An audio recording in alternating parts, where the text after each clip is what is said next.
ಇದು ನೋಡಿ, ಒಂದು ಅಪರೂಪದಲ್ಲಿ ಅಪರೂಪವಾದಂತಹದ್ದು. ಇದು ನೋಡಿದರೆ ಭಯ ಉಂಟಾಗತ್ತೆ ಒಂದು ರೀತಿಯಲ್ಲಿ.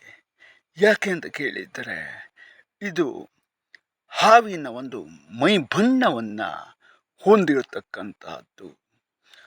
ಇದರ ವಿಶೇಷತೆ ಅಂತ ಹೇಳಿದರೆ, ಯಾವುದೇ ಎಲೆ ಅಥವಾ ಯಾವೂ ಕೂಡ ಇದಕ್ಕೆ ಆಗೋದಿಲ್ಲ. ಮಳೆಗಾಲ ಪ್ರಾರಂಭವಾಯಿತು ಅಂತ ಹೇಳುವಂತಹ ಒಂದು ಮುನ್ಸೂಚನೆಯನ್ನು ಕೊಡ್ತಕ್ಕಂತಹ ಒಂದು ವಿಶೇಷವಾದಂತಹದ್ದು.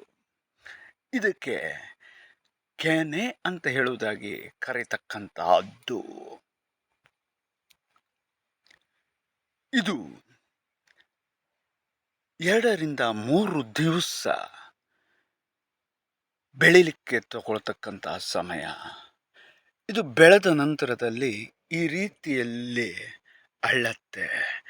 ಅಳ್ಳಿದಂತಹ ಒಂದು ಸಮಯದಲ್ಲಿ ಕೆಟ್ಟದಾದಂತಹ ವಾಸನೆ ಹೇಳ್ತಕ್ಕಂಥದ್ದು ಪ್ರವರಿಸುತ್ತೆ.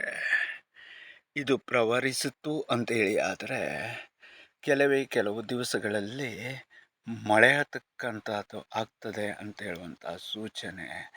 ಇದು ಮಳೆಗಾಲದ ಪೂರ್ವದಲ್ಲಿ ಮಾತ್ರ ಕಂಡು ಬರ್ತಕ್ಕಂಥ ಒಂದು ಸಸ್ಯದ